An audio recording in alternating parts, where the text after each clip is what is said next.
Ladies and gentlemen, first of all, thank you for coming.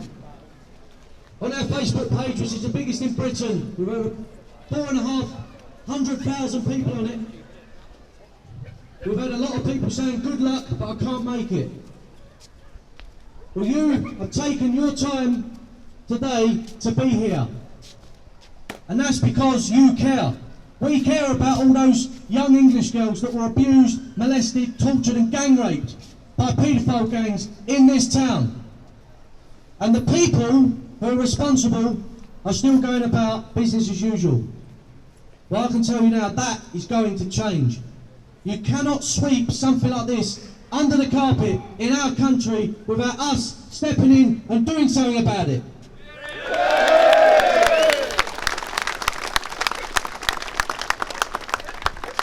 I'm going to hand you over to someone now, a very courageous young English girl. This woman has confronted more Islamic terrorists than the US Navy SEALs. She's been in more mosques than your average imam. Why? Because she loves this country, our people, every single person in this crowd. We're all flesh and blood, together. One family, one country, one nation. So I'm going to hand you over now to Jada Franson. Big round of applause.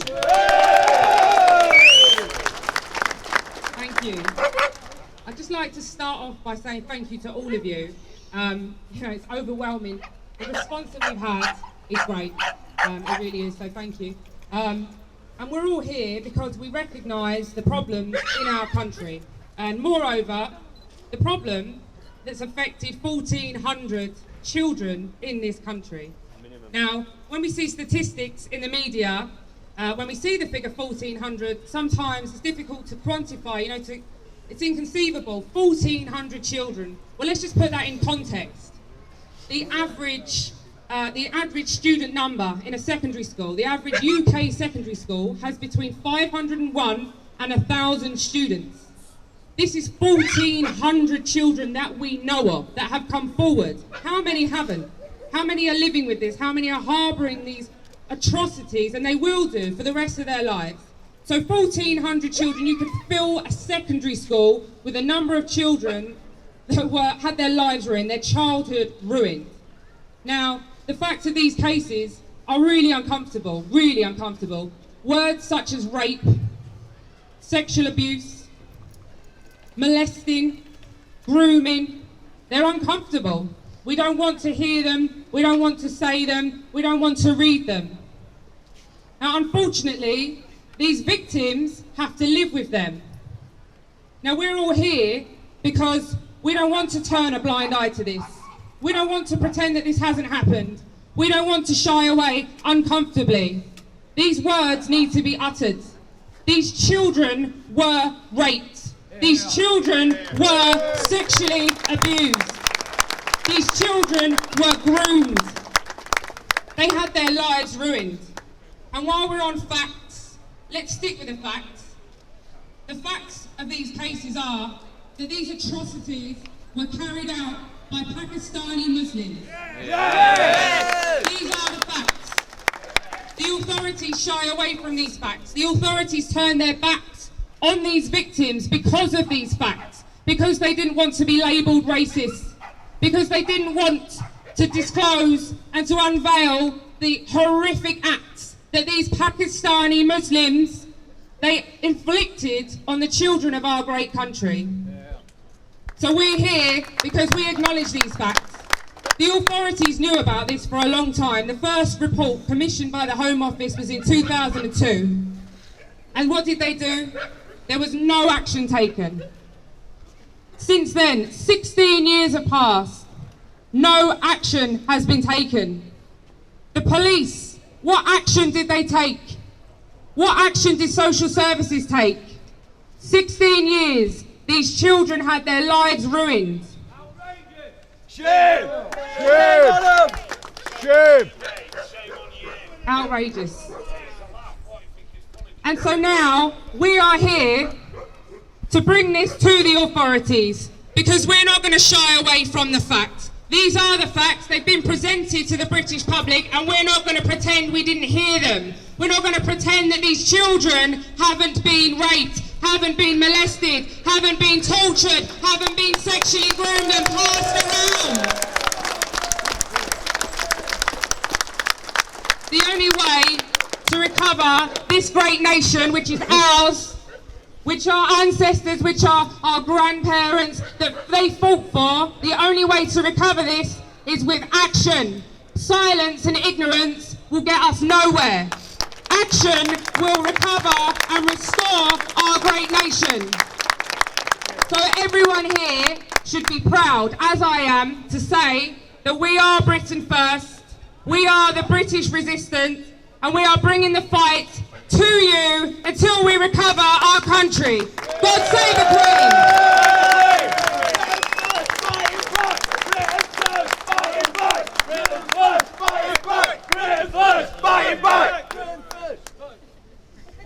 Thank you, ladies and gentlemen. As Jada said so eloquently, you know, it's very rare you find a young English woman like Jada. She's been charged inside mosques, she's been confronting hate preachers, and not once has she recoiled in shock or horror. She's been right there on the front line. So I think another round of applause is in due.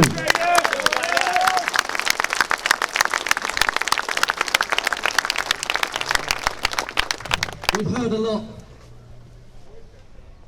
We've heard a lot today. But I can tell you now, if only we could see or even glimpse a tiny portion of the faces of those victims, the 1,400.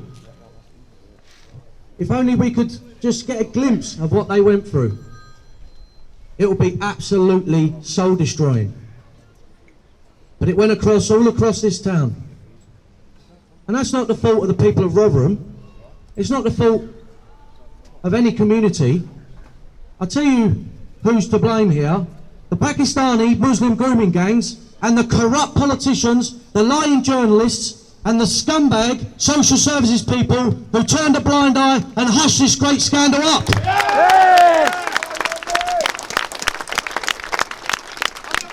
And the police! And the police! Dirty bastards! And the police. We must not forget the police. Just one fact about some of the disclosures in that report that sparked this crisis. The police, you need to remember, these victims were not just anonymous. These were like people's daughters, people's sisters, people's cousins. 1,400 people, 1,400 young souls have had their lives destroyed because of this. And the police, when fathers tried to recover their children, when they tried to wrench them away from a life of abuse, when they knew what was going on, when they reported it and nothing was done, and they took action to try and save their daughters, what did the police do? They arrested the fathers! Scum! Disgraceful! The worst thing about this crisis, Muslim grooming is going on all over this country, in every town and city, even places like Oxford, where there's Operation Bullfinch underway. Yeah? They've got a Muslim grooming team dealing specifically with the scourge of Muslim grooming. But the social workers and the counsellors, they deliberately and consciously hushed this up. They covered it up. They even tried to destroy the reputation of some of the young girls who were coming to them for help. They said they were undesirables. They said they was out of control. What kind of scumbag officialdom have we got in this town? These people need to be handed out of office. And I tell you now, even though this scandal has been unfolding now for the best part of a month, how many people have been arrested? How many people have lost their jobs? None. It's a disgrace. There should have been mass arrests. There should have been people all over officialdom in this town losing their jobs, but nothing was done. And then today, what do? They tell us we cannot hold up placards that say this is a Muslim grooming problem. That is a continuation of the cover-up that's been taking place in this town. It's a continuation. They're trying to silence us, just like they're trying to silence the victims, the 1,400, just like they tried to silence the mothers and fathers and the families of the victims. It's a disgrace what's happening in this town. I'll give you a few examples. Me and a few of these activists here, we knew that there was a Muslim grooming problem in Bradford. We knew that English people were being treated like second-class citizens. So we went around all of the mosques in Bradford and we went into them and we spoke to the imams and we said, can you please speak out against these problems? And most of them were quite reasonable. But do you know what happened afterwards? Apart from questions in Parliament, apart from emergency meetings with the Home Secretary, I'll tell you what happened. Within 4 hours of us walking in and out of public buildings, public places of worship, there was a team of detectives assembled to investigate what we'd done. 16 years later, bugger all has been done in this town. We didn't break any laws in Bradford. We went to speak to people, and it's not illegal to walk into a public place of worship and speak to people. But the police thought that was so outrageous, they assembled a team of detectives. Yet young kids, young children, some of them no more than babies, have been sexually abused, tortured, raped in this town, and no one bats an eyelid for 17 years. It's a disgrace. I've been face to face, you've probably all seen the videos online. I've been face to face with Islamic terrorists, Islamic extremists. I've been in and out of mosques trying to put pressure on the people who are threatening our country. I've been arrested 5 times this year. 5 times. The first, confronting hate preacher Anjem Chowdhury. The second, for exposing an Al-Qaeda terrorist. I've lost count, literally lost count. But every single time it's been justified and warranted because the police do bugger all, they do nothing to protect our people in this country. I've been arrested 5 times. How many times has your average Pakistani Muslim groomer in this town been arrested? Bugger all. We are second-class citizens in our own country, and unless we take to the streets, unless we join Britain First and take effective action, then this country is lost. And we are doomed in our own country. And this is not what our fathers fought for. This is not what our grandfathers and great-grandfathers fought for in the trenches or in the Battle of Britain or on the beaches of Normandy. This country is not what they fought for. And it's about time we stood up and made a stand. Otherwise all is lost and our children have no future.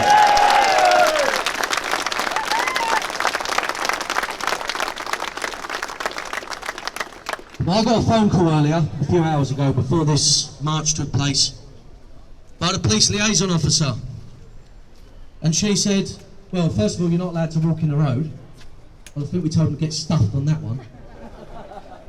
And then she said that we're not allowed to use the banner that says justice for the victims of Muslim grooming. And I've been told that a few placards were confiscated by the police. What are they so scared of?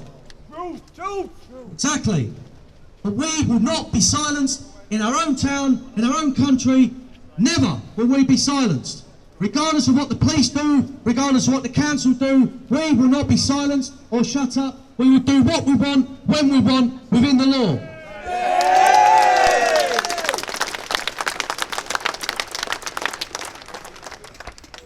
So, I can tell you now that this banner, even though the police have forbidden it, will be shown in this town.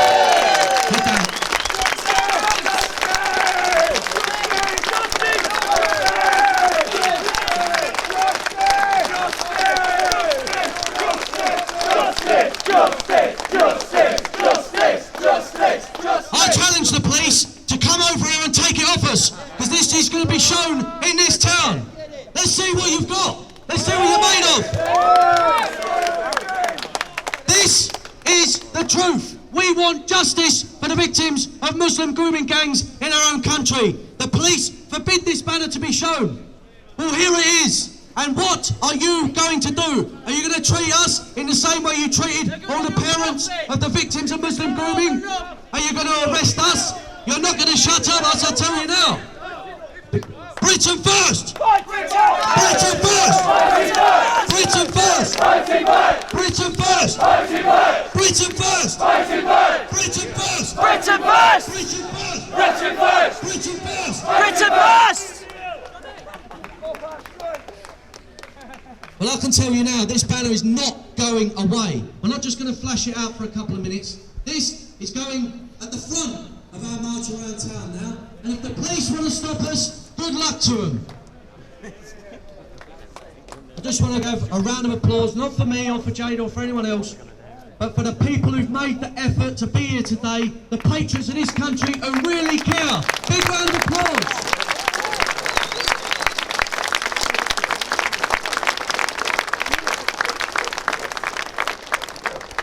I want to thank you from the bottom of my heart for coming out today, because this is going to reverberate all the way around this country.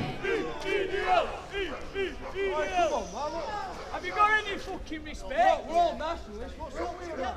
We should be together. Come on down! Get down. Come on down!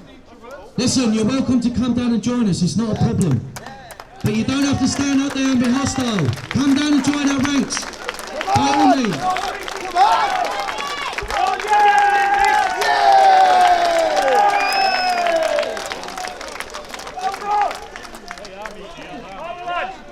We're all together with this. All together. All patriots are welcome here today. On one condition, you behave yourself and you're an ambassador for the British nation, you're an ambassador for our cause, for the survival and the freedom of our people in our own country. God save the Queen! God save the Queen!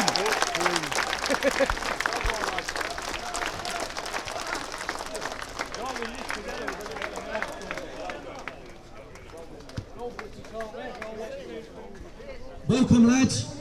You're more than welcome to join our ranks. It's not a problem. I understand from what you just said the police tried to stop you joining this march.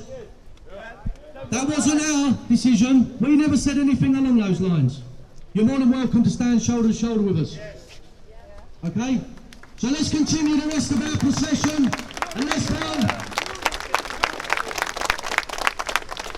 Just to finish up, as I said earlier, if the people, the councillors, the social workers, if the police chiefs, if they think that this scandal is going to be forgotten about, if they think that we're just going to ignore it or it's going to fade and diminish, then they are wrong.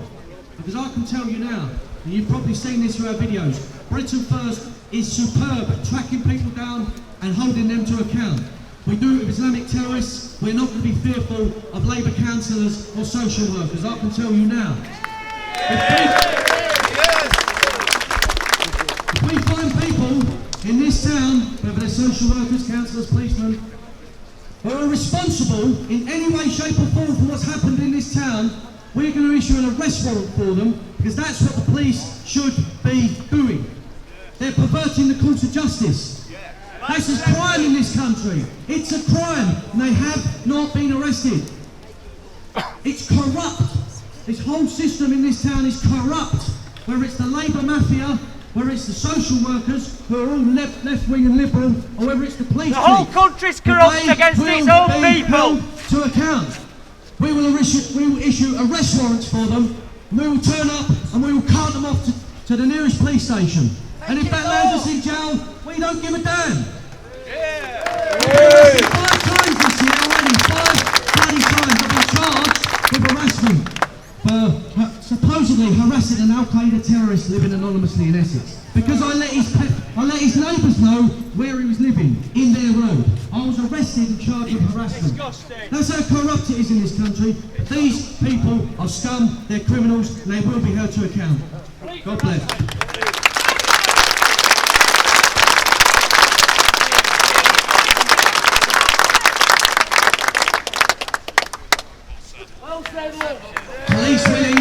Police willing, we're going to continue with the rest of our procession now. We've made our voice known today. These pictures, these taunts, and this show of support will all be in the newspapers. It'll all be noted by those in authority. That's a fact. So we've done our duty here today. We're going to finish the rest of our procession, then we're going to go home. We've behaved ourselves and conducted ourselves like true British patriots. So well done to everyone.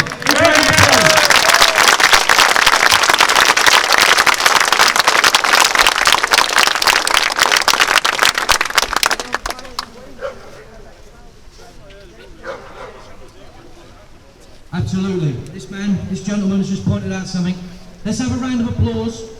There's been an almost permanent camp or protest and demonstration outside the police station for the last, 3 weeks or so. But they've been out there day and night. I think, pardon? 10 days. Pretty much ever since this scandal blew up in the media. But I think they deserve a round of applause. Let's do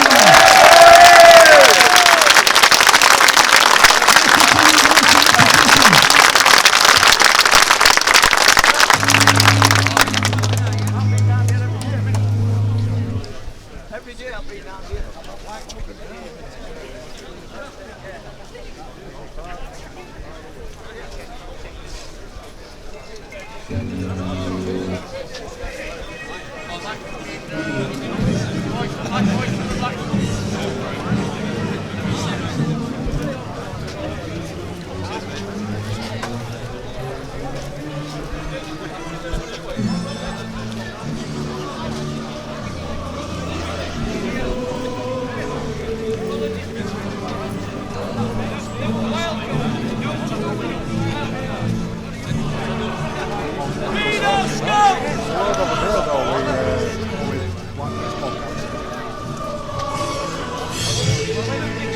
Britain first! Britain first! Fighting back! Britain first! Fighting back! Britain first! Fighting back! Britain first! Fighting back! Britain first! Fighting back! Britain first! Fighting back! Britain first! Fighting back! I'm alright, so are you.